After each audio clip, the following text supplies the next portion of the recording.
बहुत जल्द ही अब आपके जेब में 50 रुपए का नया नोट देखने को मिलेगा। जी हाँ, सोशल मीडिया पर रिजर्व बैंक ऑफ इंडिया द्वारा जल्द जारी होने वाले 50 रुपए के नए नोट की तस्वीरें लीक हो गई हैं। आरबीआई जल्द ही 50 रुपए के अलावा 20 रुपए का नया नोट अगले महीने दशहरे से पहले लॉन्च कर सकती है।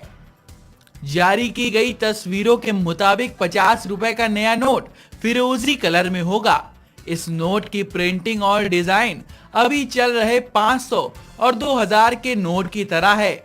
वहीं ये करेंसी महात्मा गांधी सीरीज 2005 की होगी और इस पर गवर्नर उर्जित पटेल के सिग्नेचर होंगे। इतना ही नहीं, आपको बता दें कि इस नोट के पीछे वाले हिस्से पर दक्षिण भारत के मंदिर की एक फोटो छपी होगी, लेकिन अभी तक इस नोट की पुष्टि नहीं हुई है। इसलिए हम ये नहीं कह सकते कि जो तस्वीरें सोशल मीडिया पर वायरल हो रही हैं वो बिल्कुल सही हैं या गलत।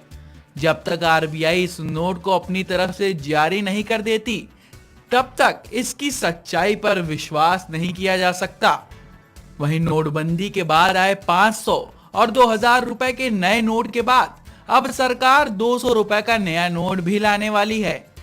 आरबीआई ने इसकी छपाई के लिए निर्देश भी जारी कर दिए हैं। इससे लोगों को पैसे की लेन देन में सहायता मिलेगी।